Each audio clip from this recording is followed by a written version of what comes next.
Tom Clark's 6M podcast is a Boink Studios production. And now, on with the show.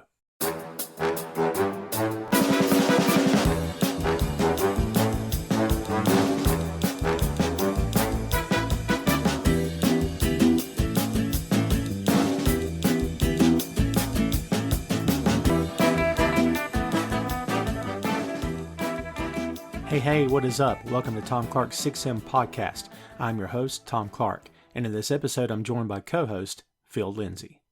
From one of the most legendary groups of all time comes an album that served as a bridge from feel-good pop tunes to more introspective music, paving the way for experimentation and innovation that helped solidify John Lennon and Paul McCartney as two of the most important songwriters of all time. We're talking about Rubber Soul. Rubber Soul is the sixth studio album from legendary rock band The Beatles.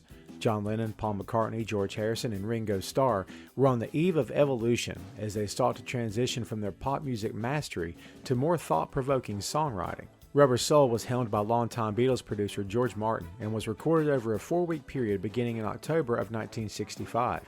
The album featured the Beatles leaning into more of a soulful and folk style rather than just pure pop, and marked the first time that the group had full creative control in the studio.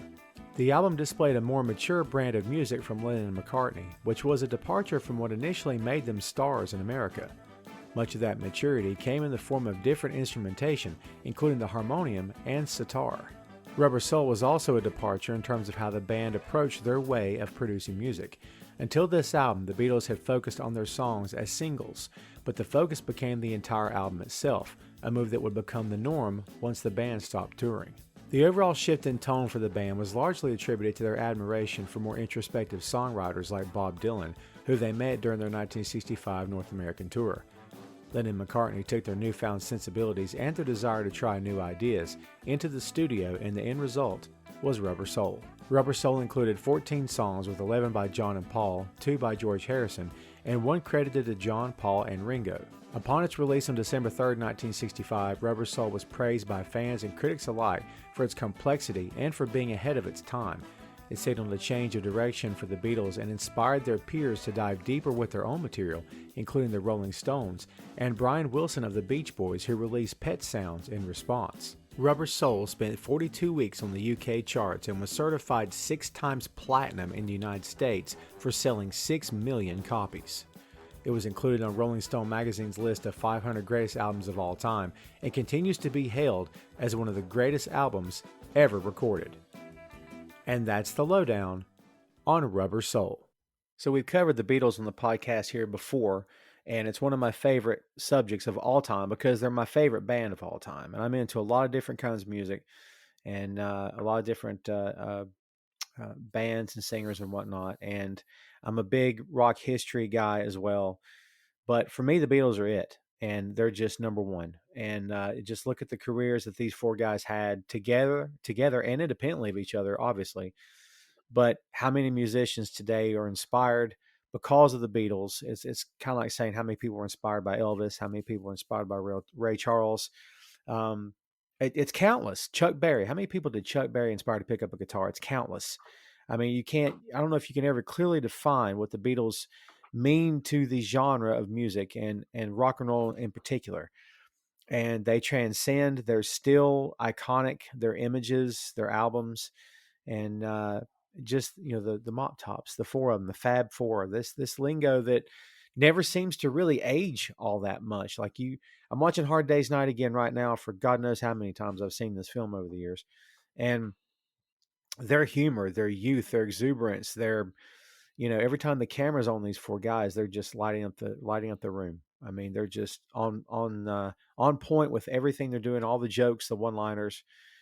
And the reason this movie worked, of course, was because this is really them. A lot of their humor is in this film, the way they riff off of each other, the way they riff off of other people and play with other people. And their humor is a very playful thing.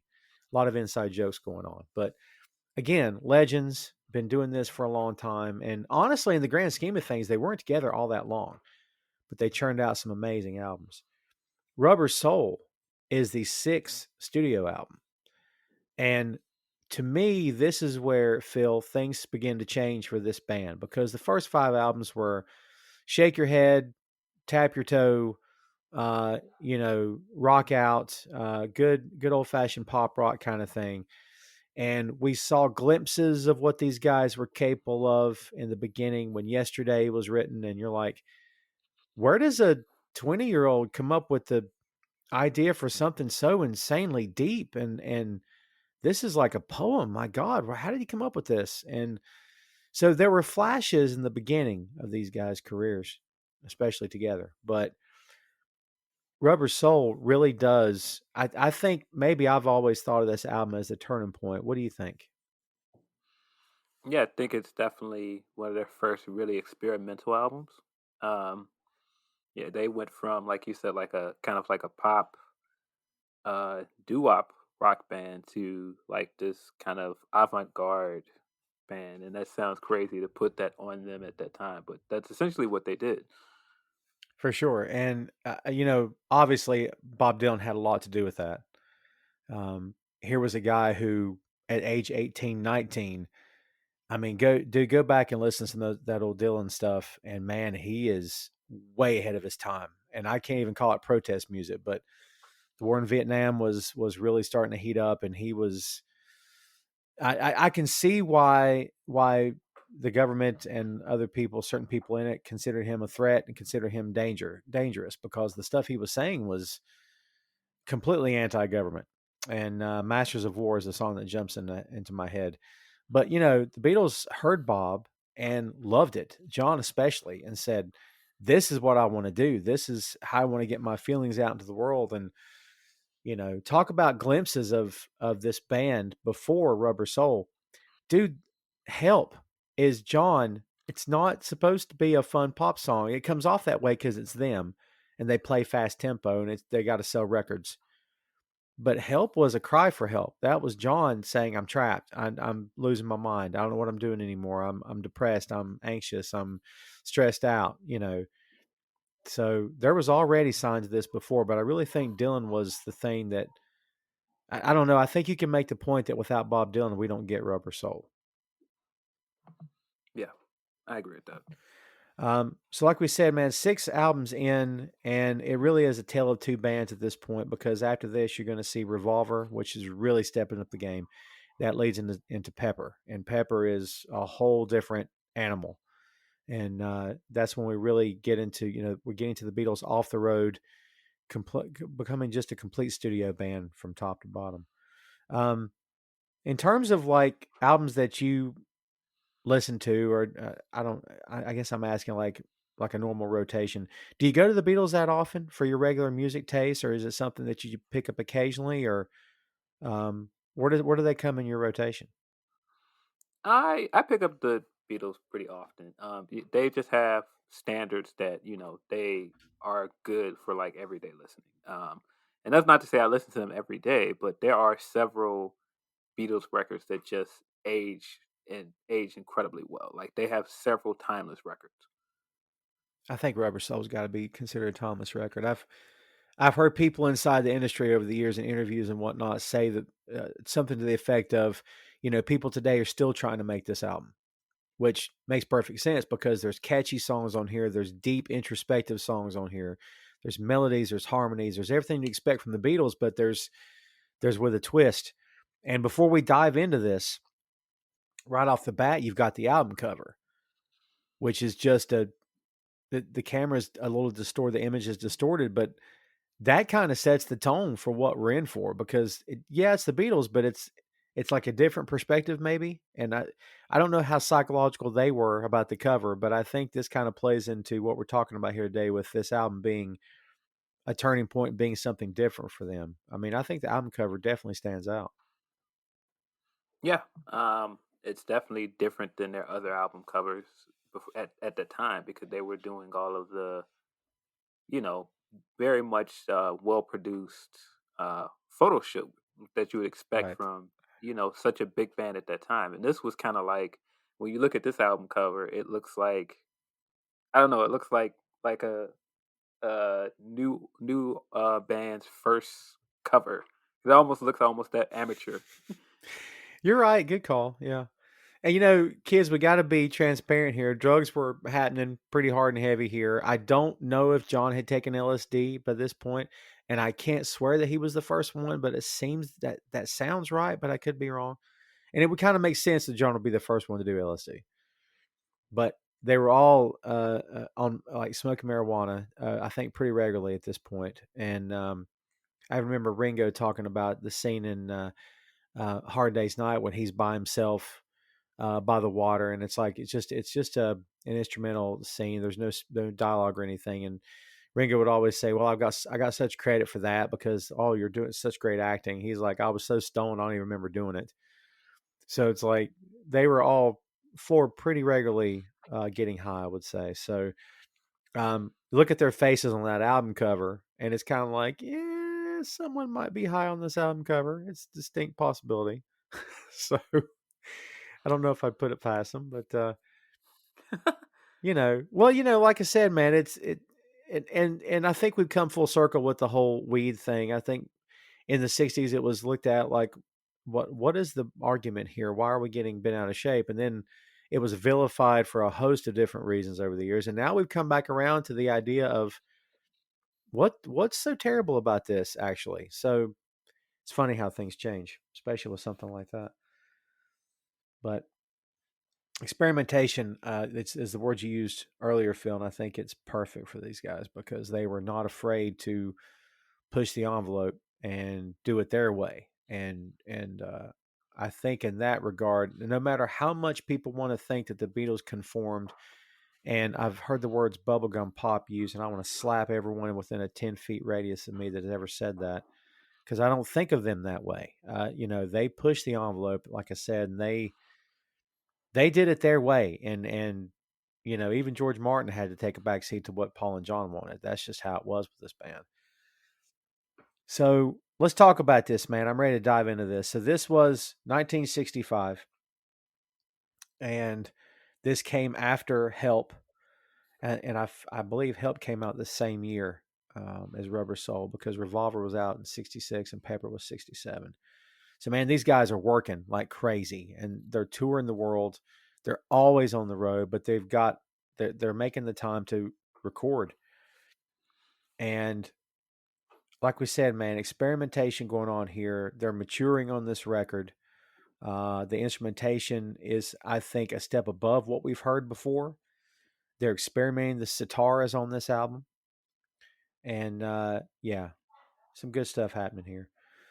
So this thing kicks off with what I would consider to be a basic Beatles pop song, but it's just so good and so catchy. And I think this fits the description of what you said, Phil, about it ages extraordinarily well and still fits today. Drive My Car still sounds as fresh today as I'm sure it probably did in '65. What do you think? Yeah, I think it's still one of those quintessential Beatles records. I don't know if you're like me and like you've listened to enough Beatles songs that you kind of like, okay, I know this is some Paul McCartney written song because it has all of the it all has all of the aesthetics of a Paul McCartney song. It's very boppy, it's very upbeat and happy, and like it's a pop song, but you can clearly hear like the soul influences on it. Like his vocals are very much soul influenced. And I mean, you could see that throughout this entire album because, like I said, it's so experimental. You could see that they were like, "Oh, I like this," or "I like this kind of music. Let's try and do this. Let's try and do our version of that." And I definitely feel like this may have been his version of soul vocals over a poppy record. Yeah, and the stories that have been told about this song over the years was that they were inspired by Otis Redding, and specifically Otis Redding's "Respect," which we all know Aretha Franklin took that song and made it iconic. But Otis Yeah. Redding was the man that wrote the song, and they were inspired by Otis, and that's what they were going for was that Memphis sound. So there's a lot of bass in this song. It's a lot of low end stuff happening here, which is perfect because Paul is a master. I mean, he's a master musician anyway. He can play everything. Great guitar. He's very underrated as a guitarist, but he's a great bass player. So yeah, you're right, man. This thing is heavily influenced. And honestly, I don't know if I've ever really thought about it in those terms, because to me, it's just the Beatles, and they sound amazing together. And at the end of the day, that was what clicked for them, was because the four of them played so well together. So this definitely does um, make you think about maybe Stax Records and that sound. It it's a great way to kick off this album. I don't know what other song could have kicked this off, man. I think it's perfect. You think? Yeah, I definitely think for all of the musicianship that you can say is in between Lennon and McCartney and creativity. Um, I feel like George and Ringo take like a back seat for some people, and I feel like around this time, around the time of Rubber Soul and Revolver, I feel like you could see improvement in Ringo as a drum player, and I feel like the percussion drives the song in a lot of ways. And that's not just his fills throughout the record, but there's also like the tambourine and the cowbell and the thing. Like I feel like that drives this record. And I don't know how much of that to credit Ringo on. I'm assuming somebody else is playing tambourine on this. But yeah, I feel like that's a big part of this record, and I don't think that that should be downplayed. Just and I mean, because Ringo's not the greatest drum player. A lot of his playing is subdued compared to a lot of other famous rock drummers. But I feel like around this time he like proved his weight. I agree with that. And I honestly, I've always kind of felt like he's underrated, if for no other reason than because I would say the majority of Beatles albums didn't need him to go, didn't need him to be John Bonham, didn't need him to be Keith Moon. He just needed to play. And, Yeah, Ringo came up in a couple of different bands before he ever even joined the Beatles. He was an accomplished musician by the time he even joined the group. So he already knew what he was doing. And that's why they wanted him, because he was such a pro. So I'm with you though. I feel like he did around this time. Things started. He started picking up. John actually played tambourine on this song. gotcha. Yeah, it's good stuff. Ringo with the cowbell, because got to have more cowbell, Phil. More cowbell. Got to have more cowbell. Um, yeah, perfect way to kick off the album, and I think. So it's funny because when I was a kid, and I mean like a kid growing up, like a little kid, I don't know if I could tell you that it was the Beatles. Like my mom would play all kinds of music, and she was a Beatles fan, and I grew up with these songs. But it's funny, it wasn't until my post-teen years, in my 20s and actually early 30s, when I actually started researching and started finding out for myself. And I would hear certain songs and go, "Wait, that's the Beatles?" Like I really didn't know. And Drive My Car was one of those songs that I really did not know it was them. Like I really had no idea. So I was kind of teaching myself really about their whole catalog. You know what I mean? Um, but I would think this has probably got to be one of their, I think, more popular hits, one of their more well known songs, I would believe. Yeah, I think so. It's funny because we go from the first song on the album, which is Drive My Car, which is kind of what you expect to a certain degree, to Norwegian Wood. And we go straight from the idea of Drive My Car and the lyrics in there, which is playful lyrics, and it's kind of a cute little song the way it ends and everything. Then Norwegian Wood is about an extramarital affair that John had in London. And there's been speculation over the years that at the end of the song that he has set fire to her house. And I don't know, What? right? I mean, I don't even. Can you get that from this song? Is that what you take from the end of it? It's crazy. I never thought that. I don't know where that came from. Because the last lyric is, "And so I set the fire. Isn't it good, Norwegian Wood?" As if to say he's set fire to the house. Like I don't know. Maybe that's we chalk that up as being one of those many many urban myths about the Beatles that have sprung up over the years. Um, Yeah, that's Yeah.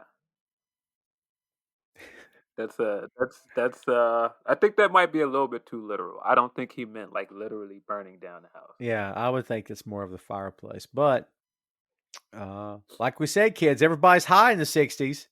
So Yeah, who knows? um, one of the things that this song is touted for, depending on whose opinion you want to take, is the concept of world music. Like this song has something to do with early stages of world music. And I don't know that I've ever even thought about that before, but I guess because of the sound of it. And George always talked about the story he's always told over the years was that the song needed something. And that he had bought a sitar, I think, at a secondhand shop and just found the chords and taught himself how to play it. I'm like, of course you did, because you're a Beatle and holy God. I bought this sitar and I taught myself to play. Oh, so of course you did. Like, you're already, all these four guys are talented beyond words. And of course he bought an instrument that's not even, you know, something that he's ever played before. And of course he mastered it. Of course he did. But he was right. The instrument totally fits. I can't imagine hearing Norwegian Wood without the sitar behind it. Yeah. Um, yeah, I think this was definitely one of their records that um they had this way of kind of playing with the record and then it turned into this huge thing. Like I can see how this turned into like this big Indian influence on rock music in the same way that, they did something like Helter Skelter and later that turned into something else that became metal. And they did that several times. So this is just one of those examples of that. And I mean, just like I said, the first song is a quintessential McCartney song. This is pretty much a quintessential Lennon song. Like if you are if you had those two songs in front of you and you had to pick which one is a Lennon song, like this is an easy pick out as a Lennon song. Um, and it has all of his how do I want to put this? It has all of his it has all of his edge to it. Like Paul is kind of the boy next door of the group, kind of. Yeah. And I mean that's just by comparison to Lennon. That doesn't mean that he's squeaky clean, but he is the boy next door in comparison to Lennon. And Lennon always has the edge to him. He always has like the whatever he's dealing with, whether that be addiction, depression, you know, his marriages, his marital problems, all this other stuff. So you you go from, this, baby you can drive my car, which is I think it's about groupies or like the type of girls they came into contact at the time. And this guy jumps straight in like, yep, having an affair. Just gonna go out and say it. I mean, uh, just imagine being Cynthia Lennon and sitting back and hearing this song, going, "Excuse me, you did what?" Like, so crazy, man. Because I think they were still together at this time. I could be wrong. He may have left already. I'm not sure. I'm pretty sure they were still together at that point. Yeah, Um, but yeah, I mean, in terms of like just the sound of it, almost has like a folk sound to it, yeah, and like has of course, the Indian influence to it. But I won't say that's one of my favorite songs on the album. But I can definitely see how influential it was. yeah. I agree with that. I do think it's different for them. Uh, I love his vocal on it, and Yeah. it's very John. I don't know if Paul can sing this. I mean, Paul can sing anything. He can sing the phone book, right? But and pull it off. Maybe John's the one that pulls this off because this is very John. Um, and honestly there may be some truth to this idea of setting the fire to the place.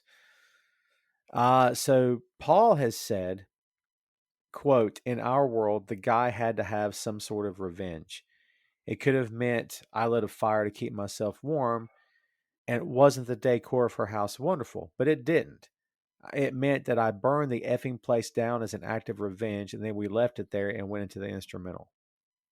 So it's one of those things where like they just sort of leave it open to your interpretation, which I Yeah. like. It's kind of up to you whether or not you think the thing ends with murder or not or whatever. So But Yeah. they may not have thought this way, but it's kind of to be the second track on this album.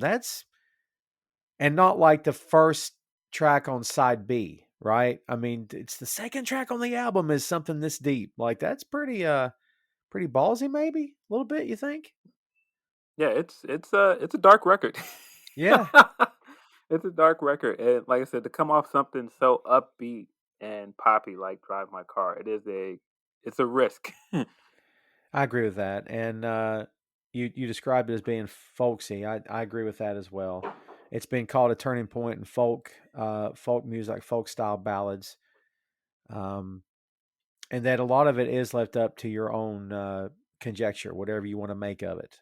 Which, again, I like. Just leave it up to the listener. I think the best artists out there are doing that. So, and it's hard to think of anybody better. We're talking about these four guys here. It's again, and before we move on, I do think that, and like I said earlier, man, I think that we saw glimpses of what John was capable of with help. And it doesn't feel that way because it's fast and you can snap your fingers to it and tap your foot to it. But maybe Norwegian Wood was the first real shot of, okay, this guy's an honest to God, thought provoking songwriter, because and we'll get to a lot of that, a lot more of that in this album, but maybe this is the first glimpse of John as a solo artist, maybe even more so than we've seen before. Um, Yeah, I agree with that. I feel like this is the first like glimpse of where he was going with his career and where the sound of the group would eventually go as well. And I mean, you can make a very strong case that he brought all of the avant-garde sound to this group. I mean, that's not to downplay McCartney as a writer or musician, but Paul has a very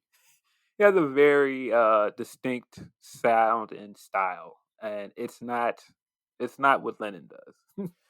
yeah, Lennon is all edge, man. He's all edge, and he'll be the first one to piss you off just because he wants to. And Paul is very sappy and very sentimental and very, you know, Paul at his worst, and we saw some of that in the '80s on some of the solo records. A lot of Paul, just and that's a different pod for another time, man. This idea of the reason they worked so well together was that they complemented each other so well, and what Paul was missing after the Beatles broke up was John.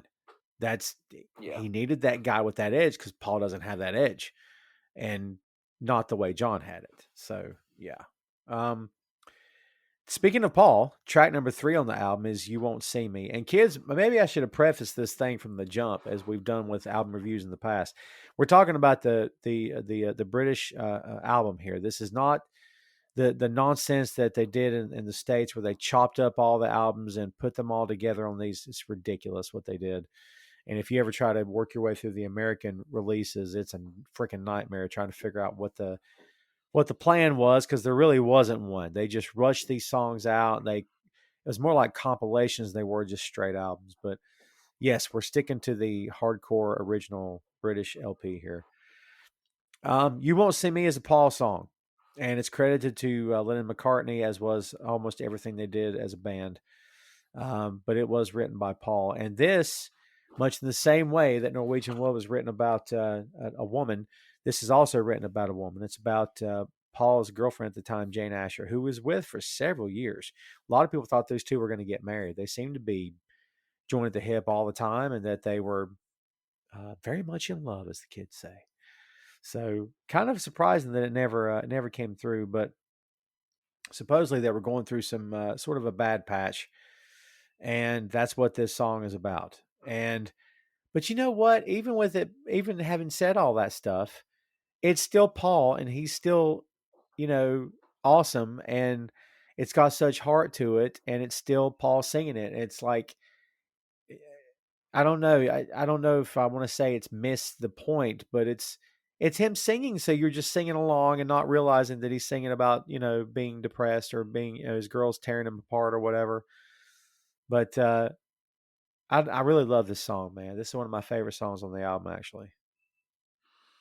Yeah, I feel like this is like a perfect example of like the duality of them, like we were saying before. Like you've got you've got Lennon in a marriage, and he is cheating on his wife, and then you've got Paul who's in this relationship with long-term girlfriend, and he's like trying to work it out.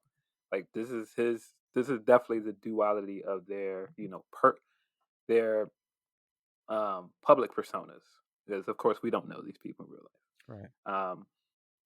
But the other thing, it's the perfect example of just how they excelled at melody, and I feel like the melody throughout this song is fantastic.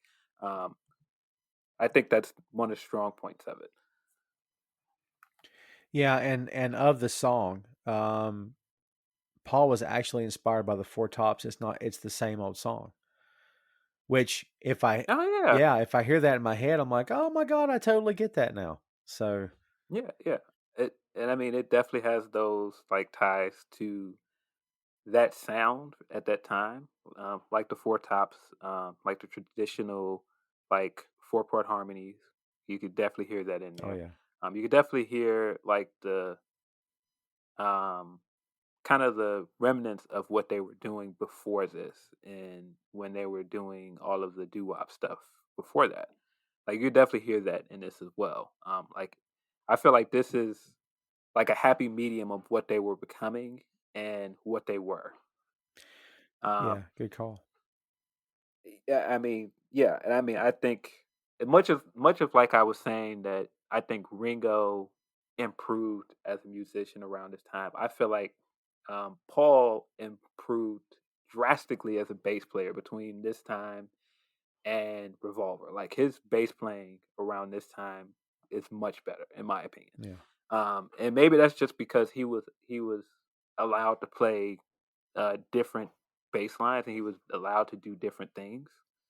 But it just seemed like his bass playing was better around this time, because I mean the bass line in this song is not like overly complicated or anything like that. It's kind of subdued, but I still feel like it's one of the highlights of the record.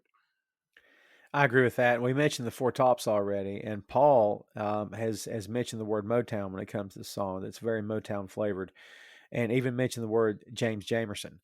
And James Jamerson is probably top three best bass players of all time. This guy played on so many Motown records back in the day. He was the king, and you can hear some inspiration coming from Jamerson in this song for sure.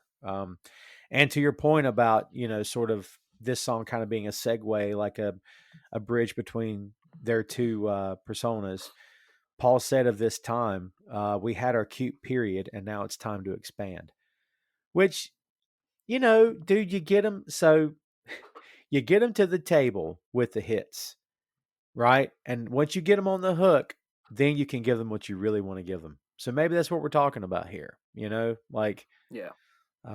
let's become a success. Let's get our names out there. Let's make some money.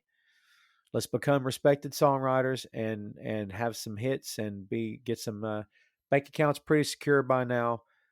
All right, now let's do what we want to do. We don't have to worry about the record company telling us. We can just do our own thing, which Beatles weren't the first band to do this, and they won't be the last. I mean, there's plenty of artists throughout the years who have said, okay, now I want to do it my way. So hats off to them. Um, talk about, again, Phil, we're right back to where we were about, we were upbeat with Paul, and then we go to Nowhere Man, which is, again, another example. And you know what? The more we get into this, the more I feel like this is becoming John's album, where it feels like John is really flexing his muscles here on this record. I mean, Nowhere Man is at this point maybe the most introspective thing he's ever written, the deepest thing he's ever written. I mean, this is lyrics of this song alone. This is some really good stuff, man. Talk about this song. Yeah, I would say even more than Norwegian Wood. I feel like if you want to look at like the first step into like what it is that Lennon wants to do as a songwriter and a musician, this is it. Like this is because even Norwegian Wood is a love song. If you really want to break it down to what it is, it's a love song. Um, this is not a love song. This is one of the first times they go completely in the left field, and it's very conceptual. It's very philosophical, and I think that's one of John's strengths when he writes that way. And it definitely has the psychedelic sound of that time period.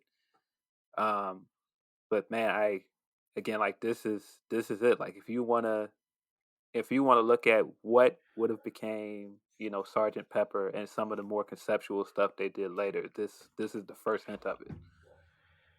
Yeah, yeah, and it really is. Uh, like I said, John kind of flexing his muscles, and you're right. This is one of the first songs they ever recorded together. They didn't have anything to do with a girl, which is, most of the Beatles' music was about a girl. Which nothing wrong with that, folks. I mean, you make your whole living doing that stuff. I'm reminded of the Tobey Maguire Spider-Man film where it opens with, this story's about a girl because, like, it is the whole thing. So um, this is really good stuff here. It's just one of those songs that I think is starting to really set him apart. The 3-part harmony in this song with him and Paul and George singing together, and that's where the sound is coming from. I mean, a lot of bands wore suits and played identical instruments and had the boots and combed their hair this way after the Beatles. But the problem is 99% of those bands didn't have a sound. They all kind of sound alike. The Beatles sound like the Beatles. They didn't sound like anybody else. So a lot of that has to do with the harmony between these three guys. And I would think this is one of the best examples of these three guys at their best, working together, singing together. Sounds like they're enjoying the song and they're just killing it. And I think it's a great example of the three of them really coming to the table and bringing their best stuff, bringing their A game. You know what I mean? Yeah. Yeah, I definitely agree. Um, McCartney of this song described this song and said that this was John after a night out with dawn coming up. He was wondering where he was going, and to be truthful, so was I. I was starting to worry about him. So there you go. That's, when they played Shea Stadium after this. I think Shea Stadium was after this, I believe. Um, One of the things that Ringo has said over the years was that John flipped out. He lost it on stage. It was far beyond he's having fun and we're all acting like kids. He was legit losing it to the point of we're starting to worry about this guy. I mean, it's for a lot of the times that John would wear his heart on his sleeve and that kind of thing and put it in the lyrics, I'm sure, dude, there was probably just as much that he wasn't saying to his friends during this time. Yeah, for sure. Yeah, because I mean he's the most out there out of the three of them. I mean the four of them. He I can see him at sometimes feeling like he didn't know how to talk to them or he didn't know how to do certain things that they wanted him to do. I can definitely see that. And dude, honestly, I think he was tired of playing along. I think he was tired of playing along, being the happy, smiling mop top. I mean, Yeah, dude, John had said from the beginning, when they first got big, I'm talking about in 63, when they first got big in 64, when they came to the States, he said, I don't want to be singing She Loves You when I'm 40. Like, this guy had such foresight. He had such just the wherewithal to already be looking 20, 30 years down the road, whatever it was, to say, yeah, I don't want to be that guy. I want to feel like I'm improving. I want to get better. I want to evolve. I don't want to do this forever. And I'm like, yeah, man, how many people with their first taste of fame says, well, I'm going to go ahead and start thinking about the future? That's insane, man. yeah. And I mean, I feel like he already had a maturity that the other three didn't have. I mean, he was the first one in the group to get married. He got married very young. Um, I mean, all the way to the fact that he wore glasses, but was not wearing his glasses just to fit the uniformity of the group. All right. That's just how he always was different from the rest of them, whether he wanted to be or not. Yeah. And because these guys are, their fingers are touched by a higher power, it seems, when it comes to songwriting. John had said that he spent 5 hours on the morning that he wrote the song. He spent 5 hours that morning trying to write a song that was meaningful and good.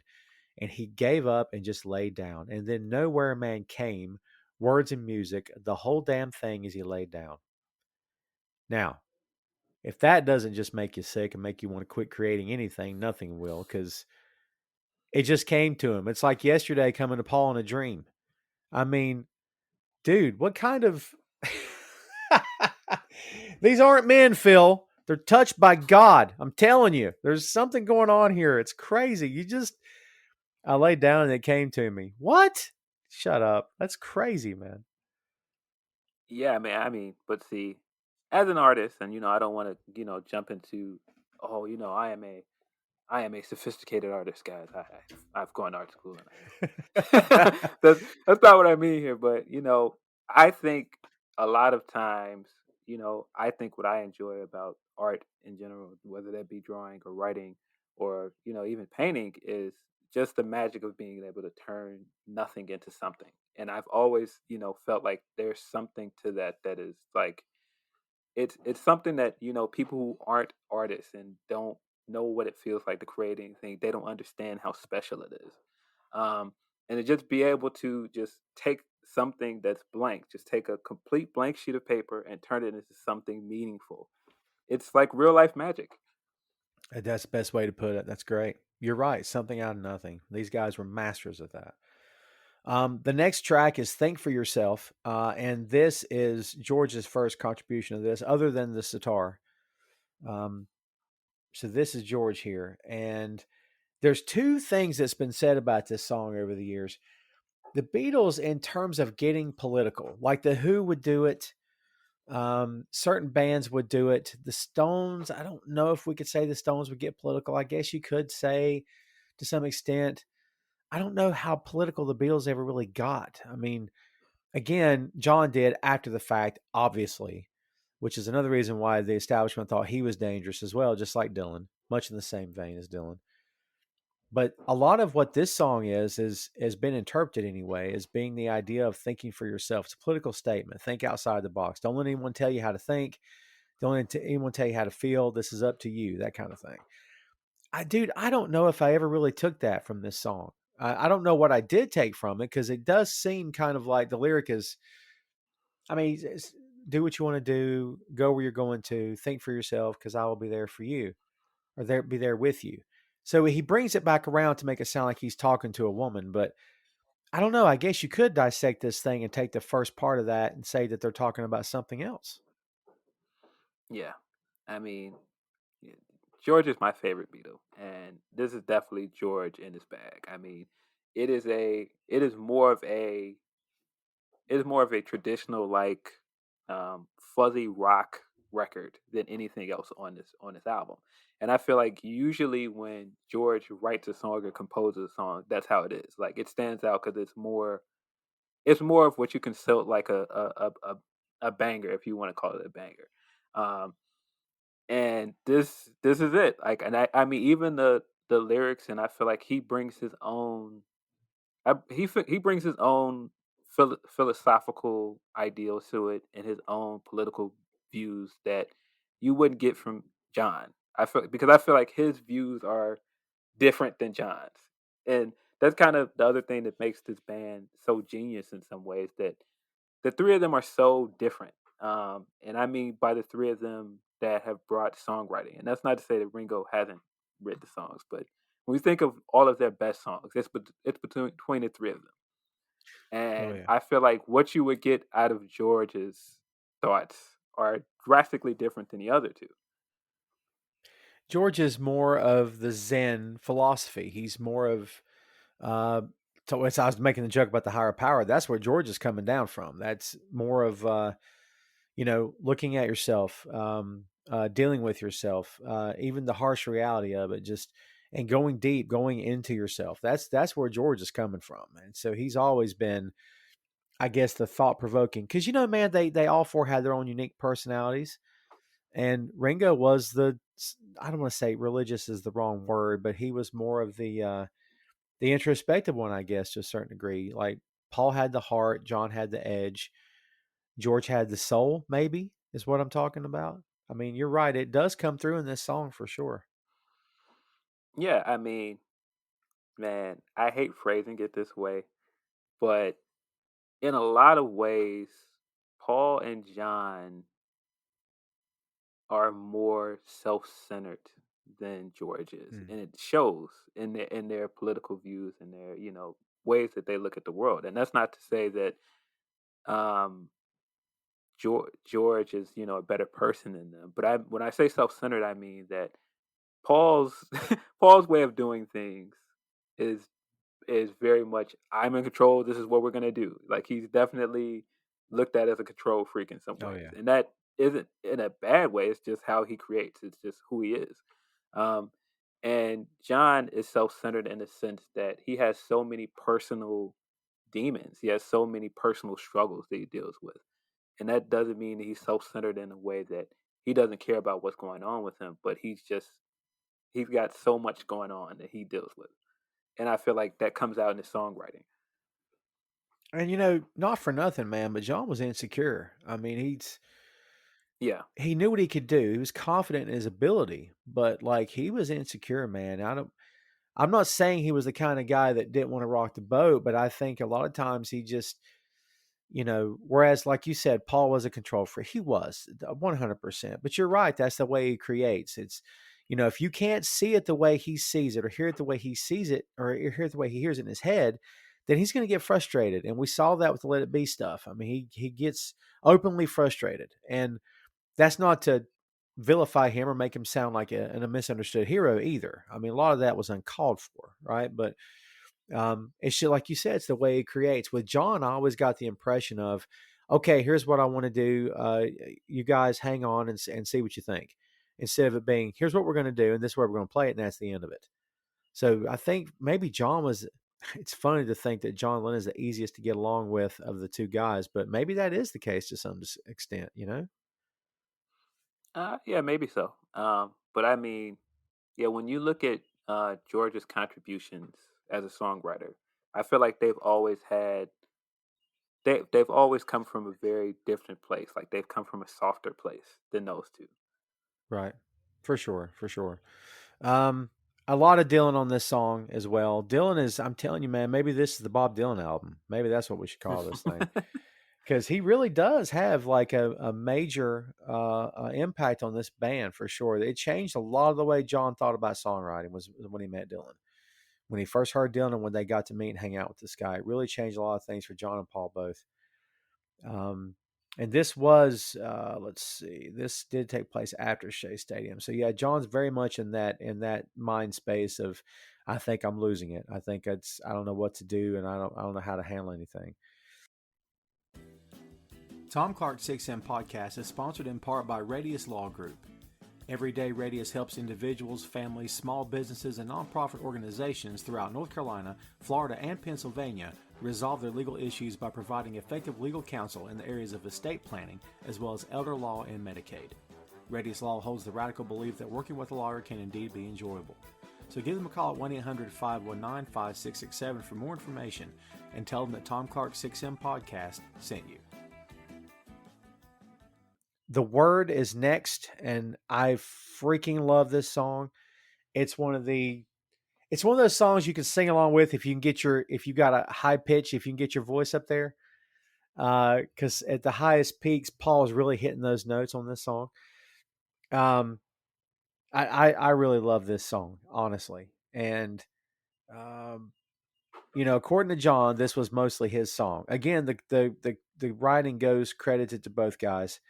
The song is done, the melody's done in the key of D major, which I don't know how often they do that. Let's see, Drive My Car in Tax Man, sort of along the same lines. So talk about the word, man. There's just these guys singing together and doing this thing. I mean, I just love this song to death. It's kind of relentless, isn't it? Like it just keeps coming at you. It feels like it doesn't really let up for a break at all. Yeah, I definitely agree with that. But I feel like it's so chorus driven. Um, the verses in it are so short Yeah. that it's like it's constantly refrain almost. Um, but yeah, it's definitely one of my favorite songs on the album.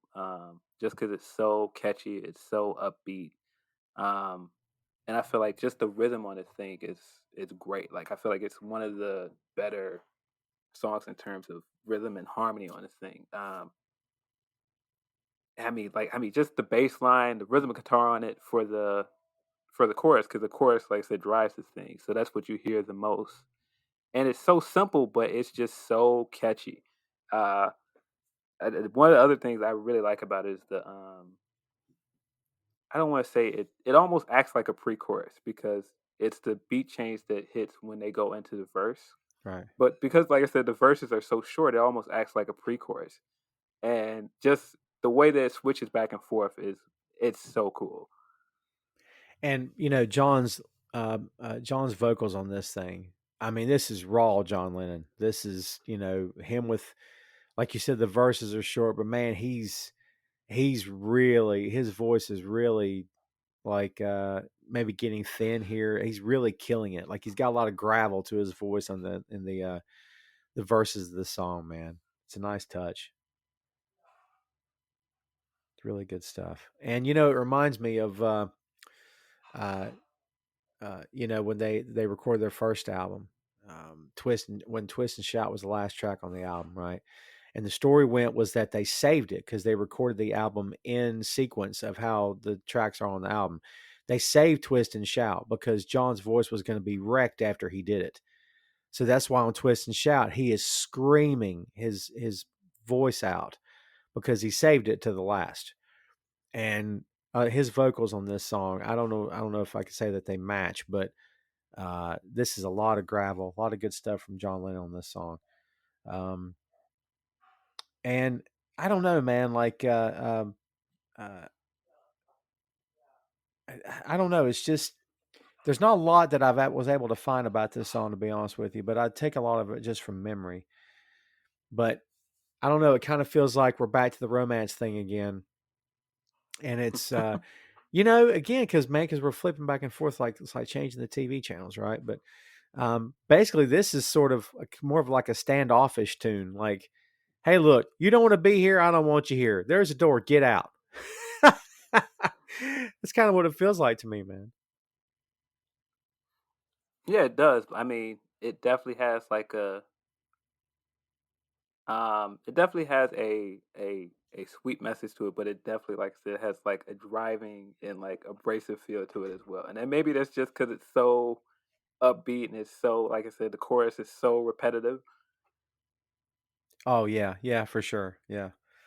Uh, but good harmonizing going on here. Really good song, and a lot of like this song is in one note, as we said. And of this song, Paul had said that they like to do songs with just one note, kind of like Long Tall Sally.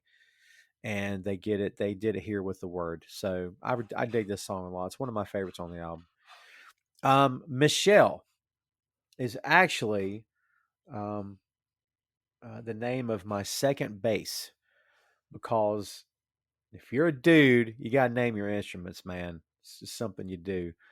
So my second bass is a violin bass. It's not a Hofner. It's actually a J Tercer, but it's a violin bass similar to the style that Paul played in the Beatles. So of course I had to name this thing Michelle. It just seemed right. It seems to fit also. I got to be honest with you. I love this song because it's them and because Paul is an amazing freaking vocalist and musician and all the above.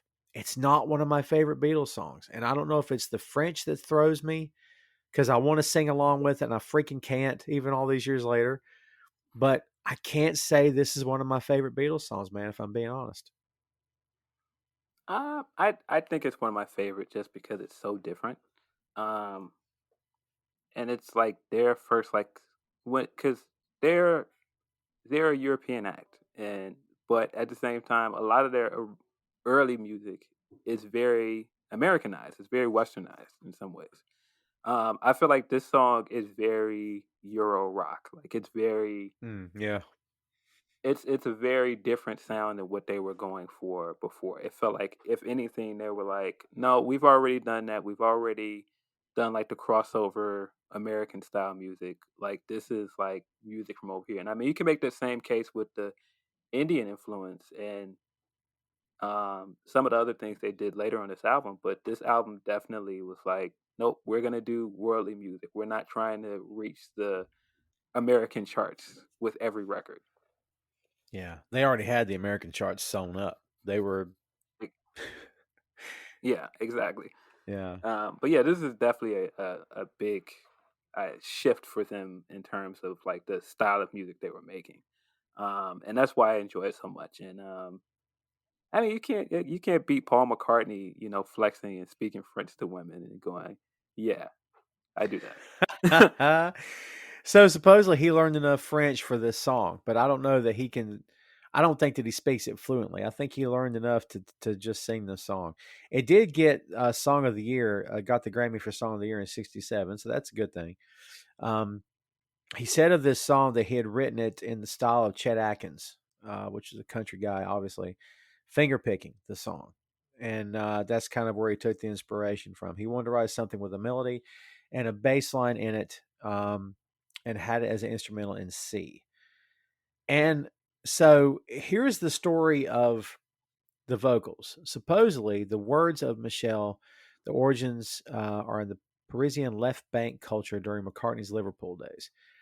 And he said that he had gone to a party of an art students where a student with a goatee and a striped T-shirt, of course, because what else would he be wearing? With a goatee, obviously, was singing a French song. Um, and so he soon wrote an imitation to entertain his friends that involved French-sounding groaning instead of real words. And he would do it at parties just to make people laugh and that kind of thing. And John suggested, why don't you just take all that gibberish and put it into a song? So without John Lennon, we don't get Paul singing French on Michelle. So Yeah, that's some good stuff. and I mean, you can already see that it's kind of like mocking of that kind of music, for lack Right. of better words, because it's a love song and it is a sweet love song, but it is the the French refrain on this thing, which is "Sont des mots qui vont très bien ensemble," means these are words that go together well. Like they don't, it doesn't even mean anything. Right. It's just literally these are words that go together well, and so it's clearly like a knock at that kind of music, and it's clearly Paul's humor. That's good stuff. I like I said, I love the song because it's the Beatles, because it's Paul, because it's Paul doing what Paul does, and that's drip a song, cover it with honey, and make it so sweet that everyone in the room is like, okay, I'm ready to take my clothes off for this guy because wow, this guy's amazing. Hey, listen, man, if you got that kind of stroke, have it, and Paul had it in spades. So that's good stuff. But as I said before, if I'm being straight, it's not one of my favorite Beatles songs of all time. I can totally listen to it. I can't say that it's my go-to Beatles track. The next track, What Goes On? We finally get us some Ringo, Phil. And I've been listening to some Carl Perkins lately. And, buddy, let me tell you something. There's a reason why that Ringo was a Carl Perkins fan, and he covered a lot of Carl Perkins stuff when he was with the Beatles, man, because their voice registers are about on the same level. And, man, I submit that Ringo could sing a better country song than a lot of country guys singing right now. And I love this song, actually. I really always like this song, dude. Yeah, I am not a big country fan, Neither am and I. so I think your mileage with this record, varies depending on how much you like that kind of music, like the country slash rockabilly type of music, and that's clearly the influence here. And because of that, it's not my favorite song on the album. It's still a good song, but it's definitely one of those like it again. If this album is everybody bringing their influences to the table and going, okay, let's experiment with whatever sound we like. This is clearly that for Ringo. Yeah, for sure. And I love when he sings because I kind of feel like Ringo of the four of them is the one with the least amount of anything to prove to anybody. Like he just feels like I'm the drummer. That's what I do, and I'm just going to sit back here and drum, and I'm very good at it, and I'll let these three lads do whatever they want. And and it's fine, and he does his part, and he keeps the beat, he keeps the time, he does it really well, actually. So when he gets a chance to sing, he's going to sing his style. He's not going to do anything he can't do. And when John and Paul would write something for him, like Yellow Submarine was just meant to be fun, but they knew that they could write it in his kind of style, and he would kill it, and he did. And I love that about him, that he doesn't do anything that he can't do, and he sticks with it. And basically, when you get a Ringo song, you're just getting what Ringo can do, and he's not trying to be anybody else. He's not trying to win anything. He's not trying to write the song of the year or sing like do the performance of the decade. He's just being himself. So I actually love that a lot about this guy. And he did not write this song because, as we said before, John and Paul wrote the majority of Beatles songs were written by these two guys. John actually wrote this song in early '59. And of course, as with a lot of things they did over the years, it was kind of on the back burner and then came back up later at another point when they needed the song. So um, I do love the song, man. There's just something about Ringo with the beat, um, and with that guitar, that sort of like a rockabilly guitar happening in the background of it. I mean, it's good stuff, and I love George's guitar work on this song too, man. It's very rockabilly. It's very fun stuff to listen to. Yeah, and I mean that's totally George's bag as well, because George likes that kind of music, and you can see that on a lot of his solo work. Oh yeah, for sure. Um, I hate to just breeze by this song, but I think it's just a nice, catchy little rock song, and it's a little pop song, and it's, I don't know, I don't if I spend too much time on it, make it feel like I'm trying to make it out to be something it's not. It's just a fun little song. I think that's really what we're wrapping up with on this one. Here's what I'll hit you with the next track called "Girl." This is my least favorite on the record, and I think it has to do with the breathing that John's doing, the breathy thing, that gimmick that he does all through this song. Um, it has been praised for its melodies, and because it's very the words that were used here were melancholy and very complex. And I get that, and I'm down with the writing. I love the writing, and I love John's voice. Of course, I do. But I don't know, dude. I think the breathy part of it kind of ruins it for me a little bit. I'll be honest with you. I don't skip past many Beatles tracks, but when this one pops up, I tend to go to the next song, if I'm being honest. What's your thoughts on this song? Yeah, I would say it's probably one of my least favorites. If not my least favorite song on the album. Uh, it's just kind of boring to me, honestly. I just can't really get into it. It's. I mean, even the melody that they're doing throughout the song is kind of overly simplistic, like them repeatedly doing tit tit tit tit tit tit. Like it Oh just yeah, yeah. doesn't work for me. Very, very unlike them to go so simple. But to go so simple and it not be endearing, it not be immediately awesome. Like a lot of their simplicity would be like, God, this is simple, but it's perfect. Like, yeah, I don't get that with this song. Um, he is singing in the abstract here. This song, there's no specific girl he's singing about here, but he attributes a lot of what he's singing about as the ideal girl that he would love to meet. That they were all for, love, thinking about maybe that kind of girl exists out there. I'm not sure, but then he says he found it with Yoko. So don't get me started there, buddy. Um, I still have I have a, I have some Beatles magnets on my fridge because I'm that guy, and one of them says "Still pissed at Yoko," and that's my favorite one. Hey, look, man, I'm not gonna blame her for everything, but I'm gonna blame her for the majority of it. I'm just saying, another podcast for another time. But yeah, he's singing about his dream girl, the one that he wanted, and evidently he says he found with Yoko. So again, not one of my favorite tracks. My least favorite on the album. My least favorite Beatles song. Maybe my least favorite Beatles song ever. I don't know. Wow. Maybe. Um, I would have to. Do I love every single thing on Abbey Road? Nah. You know, um, I don't know. I'd have to really think about that. But yeah. So maybe I'm being too hard on this song. Maybe someone out there is listening to this going, man, you're out of your mind. This song's amazing. So I don't know. Go with God, I suppose. Here we go back again, Phil, to another upbeat song. Up tempo. These guys knew how to give you the hills and the valleys, right? They knew when to speed it up, they knew when to slow it down. A lot of that's George Martin, obviously, in the studio. But I would think the majority of it's probably these four, where they say, okay, we'll take it down, bring it up, take it down, bring it up. It's like the ebb and flow of a good album. I'm looking through you is, you know, the lyrics kind of suggest something else. but man, the beat is so insanely catchy. And the bass line in this song, dude, I love the bass in the song, man. Talk about it. Yeah, this is definitely, if you want to pick like a coin a term, like swinging 60s, that's what you think when you listen Yeah, to this yeah. because it has like this swinging vibe to it. Um, yeah, I like this record. I think it's one of the better songs on the second half of the album. And that's, and not to pick on the second half of the album, but the second half of the album is a lot slower than the first half. And I feel like this song is where the second half kind of picks up.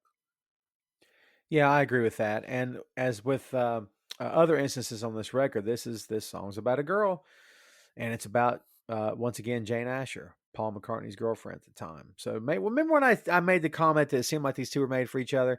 Not so much, because evidently they were going through all kinds of bad times during the recording of this album. So, uh, the line. Just to think about the lyrics, man. You don't look different, but you have changed. Love has a nasty habit of disappearing overnight. That's some good stuff. That's like they're not underrated when it comes to writing lyrics. They're completely on point. When people praise these guys for the amazing lyrics they write, they're well deserved because their songwriting got exponentially better over time. And not that it was poor to begin with; it wasn't by any stretch. But I think this song is another example of how their songwriting is really becoming more intricate than it was before. Yeah, I agree. I think that that's obviously Lennon and McCartney's strengths. Is their songwriting. Uh, Depending on who you ask, when it comes to like their musicianship. Uh, All right. but I think their songwriting is absolutely their strength. Yeah, I'm hearing this song through my. I've listened to this album a lot in the past couple of days, and the organ that's in this song, uh, supposedly Ringo's playing the organ in this, and you would think it'd be annoying after a while, but like it never really annoys me when they constantly go back to that organ, and it's like loud and obnoxious and kind of in your face. But man, I don't know. It seems to fit the song. It seems to fit the lyrics. It seems to fit everything they're doing. I think this is one of those instances where everything they did for the sake of the song fits the song from beginning to end. What do you think? Yeah, I mean, I don't feel like this is some kind of overpowering um, organ here. This is definitely not Billy Preston playing like phenomenal organ solos like later in their discography, but this is like it's a really simple vamp that he plays over the chorus, and I feel like it fits, like you said, the rhythm and the style of the song. Yeah, I agree with that, and it's one of my favorites, man. This is one of my favorite Beatles albums of all time. I don't know if I can say it's my single favorite, but man, it's up there for sure. And I mean, this song is a good reason for that, or good reason for it. The next track, this is the one. Remember what I feel earlier when I said this is the one? I was just kidding. This is the one. Okay. Because every time we come to a new one, I'm like, all right, this is the one where they did it. This is the one where John did it. This is like now the way John described this was his real first major piece of work because it's about his own life. And dude, this has got to be. I think I would put this in the top 5 most beloved Beatles songs, maybe of all time. Because man, when people think about this song, they praise it, and it's deserving so because man, this song is insanely deep. It almost sounds like someone at the end of their life, like they're looking back on their deathbed. Maybe they're looking back over things that came before, and they're reflecting. It's a very deep song, man. Yeah, I think it's. I definitely agree with you. It's one of the greatest Beatles songs ever. Um, it's. I feel like it's two ways you can interpret this. This is definitely John lost. I think he doesn't know where his life is going at this point, and he's kind of reflecting on where he's been at this point. And I think he is just kind of at an impasse. Like he just doesn't know what are we doing, where are we going.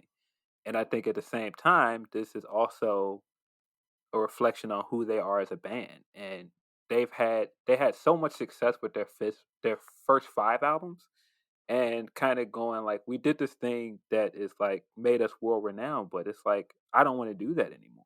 We don't want to be that anymore. Like, we're ready to leave that part of our career behind. And the story of this song is supposedly there was an English journalist who had made some sort of remark that Lennon should maybe write songs about his childhood, and so John goes into this song. And he's talking about Penny Lane and Strawberry Fields, and he's getting very specific, and it's not working, and he's not feeling it, and he's calling it ridiculous, and this is like basically what I did on vacation kind of thing. Like this is the dumbest thing ever. Like he's on a holiday bus trip is the way he described it. So he took it all the specifics and just made it very vague and just a very generalized vision of what he had lived through and what his life was like before and during that time. So that's it's a very touching thing here. If you're an old school Beatles fan, kids, you know that Stuart Sutcliffe was the original bass player for this band, and Stu couldn't play bass for anything. Uh, but he looked great. He looked like James Dean. He had the style. The Beatles patterned their style after Stuart Sutcliffe at the time. But the line, um, some are dead and some are living. In my life, I love them all, is referring in part to Stu. And he and John were best friends. Maybe you could argue the point that had Paul not come along, it would have been him and Stu. But Stu wasn't musically inclined to begin with. But they were very, very close growing up and stuff. So a touching tribute there for him. It's a very good song, man. This is I can't imagine anyone from any walk of life not getting something out of this song, because I think this is one of those tunes that everyone can relate to. It makes you when you listen to it, depending on what you're doing at the time, you sort of go back into your own head and think about. I mean, I do. Faces pop up in my head, and people I've known over the years, maybe people who've passed on. I mean, it can be a very sentimental song and an emotional song if you let it, right? Yeah, for sure. I it's definitely one of those I hold in regard, kind of like Hey Jude, where I don't care when you listen to it, like it gets all of the feels stirred up. Um, I mean, just in terms of like the style of the song, like it's still like, I mean, we've talked so much about the message of it and the lyrics of it, but it's still one of those songs on the album that is still very experimental for me. Like it's clearly has soul influences here. Like the backing vocals are clearly like soul influenced. Mhm. But even like the organ, it's not organ, the keyboard solo we get towards the middle of it, it's not something you expect on this I song. know, It right? almost doesn't fit, but it works just because like we're so used to it. Harpsichord, I believe, is what they're using. Yeah, There you go, harpsichord. yeah. Actually, uh, trivia here. So, in my life, did not have a harpsichord in it. I don't know, not sure how they got that sound, which is crazy, Hmm. but it supposedly some inspired others to use the instrument, even though they pulled this song off without actually using a harpsichord, which is crazy. Electronic keyboards were becoming the thing at this time. I mean, we saw the Doors use Yeah, it. I mean, it defined the Doors sound later. So I could totally see that. Uh, yeah. I mean, once you mention the Doors, it definitely has that kind of sound of like the electronic keyboard. Yeah, it definitely had that sound. That's why I always assumed it was keyboard. yeah, yeah, makes sense. Can't say enough good things about this song. We could do a whole pod on this song. This is good stuff, man. I love this song to death. Wait is another solid track. I mean, I feel like every song we've talked about, with very few exceptions, we can describe as being rock freaking solid. I mean, Wait is a really, really good song. And supposedly, I think it was John that sort of took credit for this. Actually, I take it back. Supposedly, Paul's getting the one that's giving credit for this song. It was originally recorded for Help, but was not put on the album, and so they actually came back to this song and put it on Rubber Soul, and which is a good thing because it fits. I don't know if it would have fit on Help, to be honest with you. I think it fits more on this. But again, kids, were right back again to the relationship with Jane Asher. I mean, wow. And Wait is sort of speaking to that. It's the idea of Paul's basically saying to her, I know I'm away all the time, but if you really love me, you'll wait for me, that kind of thing. I mean, dude, just imagine being in this band and every freaking song you got to play on is about Paul's girlfriend. You're like, dude, come on. I got songs too, man. Which is essentially George's entire time in this band. Yeah, yeah, I've got songs here, guys. Let me write pretty songs. much. Yeah, yeah, um, but yeah, man, this is again, like I said earlier, where Ringo really, showed his depth as a drummer on this record. This is one of them. yeah. Like I feel like his playing throughout this thing is what makes this song special. Um, just his fills throughout this thing, which these are not like overly complicated fills, but just the rhythm changes he's doing, the beat changes he's doing throughout this thing are incredible. You're right. He doesn't get enough credit for this. This is excellent, excellent work by Ringo here. And the harmony between John and Paul were, you know, Paul, of course, is way up and John's way down, and it's freaking perfect. This is them at their best. These two guys, I mean, dude, they're absolutely killing it. On the vocals on this song is just they're tremendous. I think you could listen to this song without any music and still get something out of it. I mean, it's just again, this is them at their best, man. I really love this song a lot. Um, you think this is one of the better songs on the album, maybe? Uh, I think it's up there. I'm a big fan of, excuse me, the word. The word's definitely one of my favorite on the album. But yeah, Wait's up there too. I think just because I feel like many songs on the album, it just represented so much of a change. Even though it was an old song, I think the way they would have recorded it, prior to this album would have been totally different.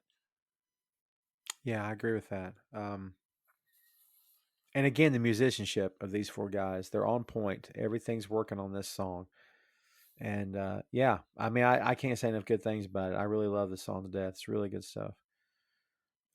If I Needed Someone is the second contribution from George on this. And again, dude, I don't know how you feel about this, but I feel like this actually, it definitely does play to George's strengths. This is very much a George song. And his vocal on this is really, really good. And the way he delivers the vocals is just excellent.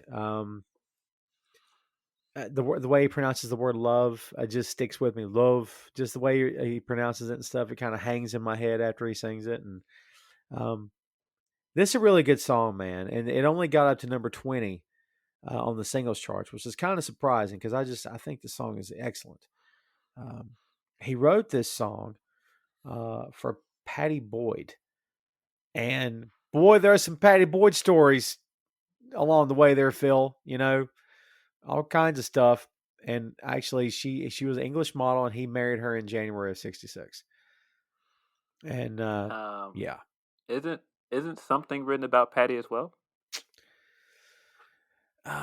so is all right. So this was George's wife that Clapton had the affair with, right? It's still the same person, yes? Yeah, so I believe if the stories are right, something is written about Patty, and then the Clapton song is written about her. Layla Yes, is also written about yes. her. Yeah. Um, we won't get into all of the extramarital weird stuff of Clapton. Yeah, I don't know, Dirty laundry. but yeah, we won't get into dirty laundry. But I'm gonna throw out a hot take here. I think George, for as much as we praise Paul for all of the love songs he's written throughout his career, I'm going to say that George has written some of my favorite love songs as a Beatle. Oh, And I would say that he's written some of the better love songs. I agree, dude. Something is an amazing song. That's a great song. Yeah. And I mean, that could be my bias because, again, George is my favorite member of the group. But I don't know. Well, again, another album for another time. But if you want to hear the one true version of "While My Guitar Gently Weeps," you need to listen to the anthology because that version is haunting and it's amazing. and it's stripped down and it's just him and the guitar, and it's great. I mean, the version we got that was released was great also, but man, to hear just George with that guitar in the studio, dude, insanely talented, this guy. So yeah, this is good stuff too, man. So we talked about, help quite a bit. Hard Day's Night is mentioned somewhat throughout the stories of this particular album, because a lot of their creativity, they were writing songs basically all at the same time because their output was just tremendous. And George is starting to write more. I mean, this song happens. And yeah, what a great time for this band, man. They were just at the creative peak. I don't want to say, well, I say creative peaks, then Pepper happens, Revolver happens. All these great other albums happen after the fact. But yeah, this is very George, the whole song, and it's great. And I mean, do you think maybe this is one of his better songs that he's ever done? Maybe Uh, with the Beatles. Let's narrow it down. I That's tough for me because I feel like some of his later records, I feel like when he was really getting into his I want to write guys, and he was bringing better songs to the table. I don't know if this for me is his better song. Like I'm a big fan of I Me My, Oh yeah. and like of course something, and he's contributed some fantastic songs. That's tough. Yeah, and the lyrics are what they are. I don't know that the lyrics are highly suggestive. Um, Basically saying, if he needs somebody, give her a call, that kind of thing. Which you can take that to mean any number of things because it's the Beatles, and you could take their lyrics to mean any number of things because that's what people have done for years. So some of the speculation out there has been based on their lifestyle, the band, um, and supposedly you could take it as a guy who had women lined up outside the door, basically everywhere they went, and if he needed somebody, could you be that person or whatever? So it's like, talk about a song with some insane lyrics. We are closing out this wildly popular album with some heavily inspired Bob Dylan stuff on here. John getting to become the John Lennon that we know after the fact. Paul doing what Paul does. Ringo getting his shot. And we wrap up, yeah, with Run for Your Life. I don't know if I've ever known to make of this song. And maybe I've taken it too literally over the years. But man, this song sounds like you better watch it. You know what I mean? Like I'm dude, what's your impression of this song? I don't know what to make of this song, honestly. I mean, there's interpretations you can make of it based on the rest of the album and just the trajectory of the band, but I don't know what to make of it.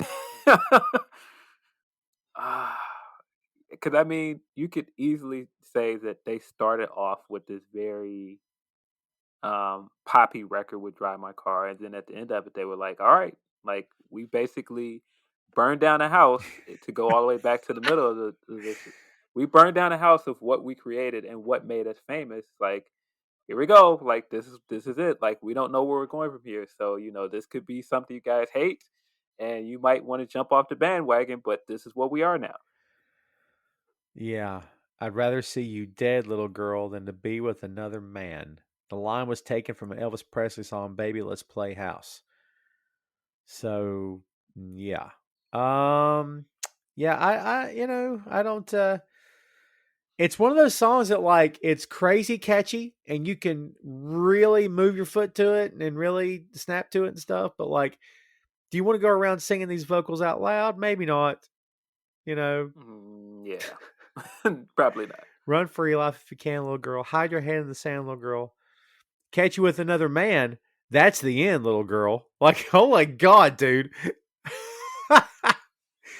Man, I'd love to tell you that this ends on a fun note because it's the Beatles and they love to just mess with you and make things cheeky, as the Brits would say, and make them fun and make you and leave you guessing. But I don't know if that's the intent here or not. Like, I kind of don't want to know. I kind of just want it to be open to interpretation, and you just decide for yourself what you think about it. So, um, Yeah. We probably don't want to know. I mean, there's probably some dark stuff behind this thing that we probably don't want to know. But I do really like the idea of them, spending so much of their career writing these doo-woppy, syrupy songs and going like, nope, we're going to write with this edge. We're gonna put our relationship issues throughout the song if you're McCartney, and uh Lennon's depression is like front and center here. Um and I feel like this is like them bare bones for most of this album. And I feel like this song, whether I know how to interpret it or not, I feel like it's in that same vein of like, nope, we're not making that same cutesy music anymore. right, right. Yeah, it's like, well, where's your daughter at? Well, the Beatles just came to town. You know where the girls are, but after this song happens, you're like, oh God, maybe you don't want the girls to go because what's going on here? Um, but yeah, I get it, man. They've turned the corner. I really believe this album is they've turned the corner, and um, this was around. Actually, this was probably right before the time they went off the road. And I mean, they still toured. They would play shows and stuff, but like as far as being on the road full time, it just didn't happen. At a certain point, they said, "Well, we want the performance to be in the studio." Because, dude, there was quotes for years from these guys. Paul flat out saying we could no longer hear ourselves play, and if we can't hear ourselves, we can't get better, and we want to get better. And there's a lot to be said for that. You mentioned the word artist earlier. It's 100% true. These guys were artists, and they wanted to experiment, explore, and see what they were capable of, not only independently, but as a foursome in the studio. And you can't do that if you're constantly on the road, you're constantly playing to packed houses. And yeah, you're making the money. That's true. Making fans all over the world, for God's sake, but you're not getting better. And dude, there's stories out there of, they're on stage playing and John and Paul are looking at each other and something's not right. And it turns out Ringo's playing a different song. He's because he doesn't know because he can't hear. And it's like, I've met a few people over the years who saw the Beatles live, and I met a lady one time, and I said, "Oh my God, you saw them live?" She's like, "Oh yeah," and I'm like, "Please tell me about it." She's like, "Well, I couldn't hear a thing, but it was the greatest day ever." I'm like, "You couldn't hear anything?" She's like, "Oh God, no, I could barely hear anything coming from the stage." And I'm like, "Man, that's a great story, but also."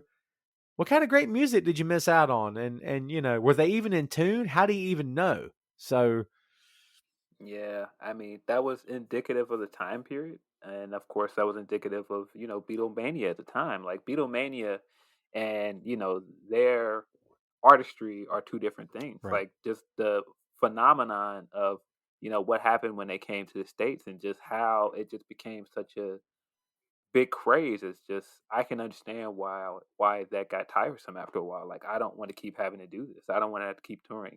And this is before the days of everyone putting the ear pods in their ears so they can hear everything. And everyone's in tune. Like this is the '60s. Like that technology didn't exist then. right.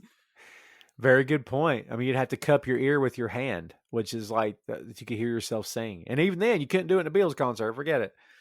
Um, well, let's narrow this thing down, man. So, we've said a lot about this album, and I think you and I are on the same page. This is definitely a turning point. This is for anyone at the time who doubted how serious these guys were about being a real honest to God band, about being real honest to God storytellers and songwriters. If you had any doubts in 65, I think they were quelled with this album. These guys came out. I think this album's more of a statement than anything else. Like, hey, this is our big gun. This is some big gun here, and we're not messing around anymore. This is some serious stuff for us. We're real. We're legit about what we want. And yeah, I think it shows. I think there's a reason, Phil, this album stands the test of time. And as I said before, they're still trying to do this album. A lot of bands would love to be able to do Rubber Soul, and they can't. Like they're just it's a perfect storm of the right moods, the right influences, the right sounds, the right tones, the right backstories coming together, the right inspirations coming together. I mean, it's, I have issues with a couple of songs on here, but I love this album, man. I don't know if it, I don't know how much better it gets than Rubber Soul. So, um, go ahead and give me your last word on this album. What's your last word on Rubber Soul? Rubber Soul is probably not my favorite Beatles album, but you can make a strong case that is the most important Beatles album because it completely changed the trajectory of their careers, all of them. You could you could go into why it changed the band, but I would say that it completely created the lane for what their solo careers would look like. Yeah, that's a great thought, man. Great statement. I think you're 100% right. For me, as I said multiple times here on the show, man, I think it's the turning point. It's the time when they really made a statement, and man, what was to come. Had they stopped with this album, they still would be legends, obviously. But the fact that we got after this, we got Revolver and Pepper after this, dude.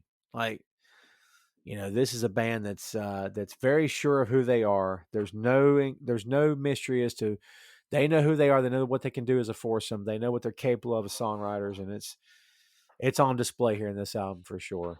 And I'm looking forward to the next deep dive. So these are always fun.